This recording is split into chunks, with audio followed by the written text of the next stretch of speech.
আমাদের বাসায় কখনোই বাইরের রেস্টুরেন্ট থেকে তেহারি আনা হয় না। কেন জানেন? কারণ আমাদের বাসায় সবসময় বাবুর্চির সিক্রেট রেসিপিতেই তেহারি রান্না করা হয়। তবে চলুন বাবুর্চির সেই সিক্রেট রেসিপিতে তেহারি রান্নাটা সহজেই শিখে নেওয়া যাক। হাড় চর্বি সহ ছোট ছোট করে পিসেস করে মাংসগুলোকে কেটে নিয়েছি।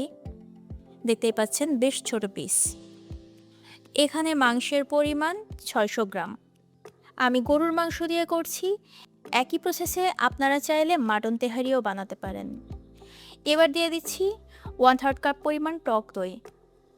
1 চা চামচের পরিমাণ দিচ্ছি আদা রসুন বাটা। এখন দিচ্ছি হাফ চা চামচের মতো সাদা গোলমরিচ গুঁড়া। স্বাদ মতো দিয়ে দিচ্ছি লবণ। এবার দিচ্ছি গ্রিন চিলি পেস্ট।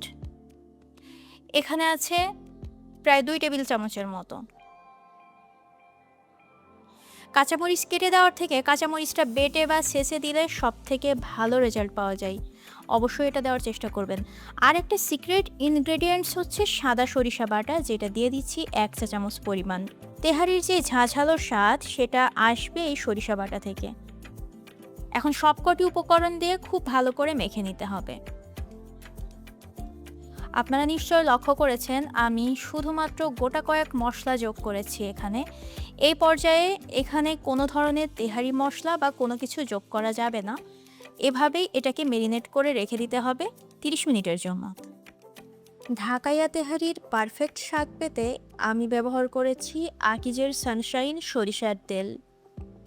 এখানে প্যানে দিয়ে দিচ্ছি 4 টেবিল চামচ সরিষার তেল।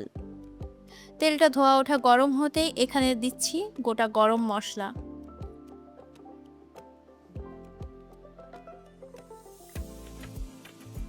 এখন দিয়ে দিলাম 1/3 কাপ পরিমাণ পেঁয়াজ কুচি। পেঁয়াজটাকে বেরেস্তা করব না, একটু লাল লাল করে ভেজে নিব। গোটা মশলার মধ্যে কাবাব চিনি আর শাহি জিরাটা অবশ্যই করে দিবেন। এতে করে তেহারির টেস্ট এবং ঘ্রাণ অনেক বেশি সুন্দর হবে। পেঁয়াজটা বেশ নরম হয়ে এসেছে। এখন সে আগে থেকে মেরিনেট করে রাখা মাংসটা দিয়ে দিচ্ছি। এবার নেড়ে চেড়ে মিডিয়াম টু লো হিটে ভালোভাবে কষিয়ে নিব। মাংসটা ভালো করে কষিয়ে নিয়েছি, দেখতে পাচ্ছেন তেল ভেসে উঠেছে। এখন দিয়ে দিচ্ছি কিছু কাঁচা লঙ্কা, মাঝখান থেকে ভেঙে নিয়ে দিয়েছি। আর দিব হাফ চা চামচ পরিমাণ ধনিয়ার গুঁড়া, সাথে হাফ চা চামচ পরিমাণ মরিচ গুঁড়া। লবণটাও এই পর্যায়ে দেখে ভালো করে চেখে নেবেন। এখন দিব ফুটন্ত গরম পানি, যতটা পরিমাণ লাগে মাংসটা সিদ্ধ হতে।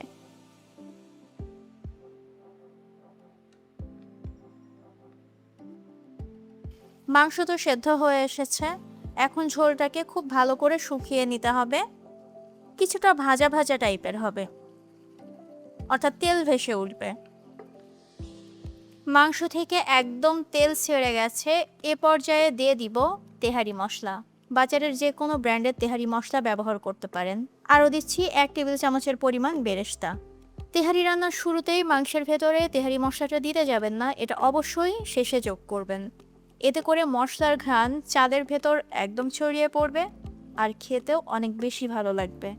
এখন এখানে দিয়ে দিচ্ছি 800 গ্রাম পরিমাণ পানি। 600 গ্রাম মাংসের জন্য নিয়েছিলাম 400 গ্রাম চিনি গুঁড়া পোলাও চাল, এজন্য এখানে চালের ডাবল পরিমাণ পানি দিয়ে দিলাম। আচ্ছা, এখানে একটা কথা বলে নেই, বাবুর্চিরা সবসময় এভাবেই তেহারিটা রান্না করে থাকেন।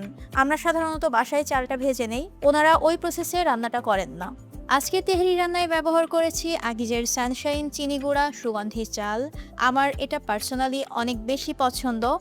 আপনারা চাইলে ব্যবহার করে দেখতে পারেন, আশা করি আপনাদের কাছেও ভালো লাগবে। পানিতে বলক চলে এসেছে, এখন চালটা দিয়ে দিব। আমি 15 মিনিটের জন্য চালটাকে ভিজিয়ে রেখেছিলাম, তারপর 15 মিনিটের জন্য পানি ঝরিয়ে দিয়েছি। এখন দিয়ে দিচ্ছি 1 টেবিল চামচের মতো গুঁড়া দুধ। আগার দিক থেকে সামান্য ভেঙে নেওয়া কতগুলো কাঁচামরিচ দিলাম। এখন চুলার আঁচটাকে বাড়িয়ে রান্না করব কিছুক্ষণ, যতক্ষণ পর্যন্ত চাল পানি সমান হয়ে না যায়। চাল পানি সমান হয়ে এসেছে। এখন এ পর্যায়ে দিয়ে দিচ্ছি আরও 1 টেবিল চামচের মতো সরিষার তেল, হাফ টেবিল চামচের মতো দিয়ে দিচ্ছি দানাদার ঘি। এবার উল্টে পাল্টে চারপাশ থেকে একটু নেড়ে চেড়ে দিতে হবে। চারো সাইড থেকে মাঝখানে নিয়ে আসতে হবে।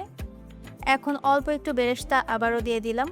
গার্নিশিংয়ের জন্য খুব সামান্য পরিমাণ পেস্তা কুচি, যেটা একদমই অপশনাল। এখন চুলার একদম লো হিটে ঢেকে দমে দিব 10 মিনিটের মতো। এই তো হয়ে গেল আমার ধোয়া ওঠা একদম গরম গরম তেহারি। দেখতে পাচ্ছেন একদম ঝরঝরা আর অত্যন্ত ফ্লেভারফুল। একবার এই রেসিপি ফলো করে বাসায় বানিয়ে খেলেই বুঝতে পারবেন। ধোয়া ওঠা গরম তেহারি আর সামান্য একটু লেবুর রসের যুগলবন্দি আমার কাছে তো অসাধারণ লাগে। আপনাদের কাছে কেমন লাগে অবশ্যই জানাবেন। সবাই ভালো থাকবেন। আল্লাহ হাফেজ।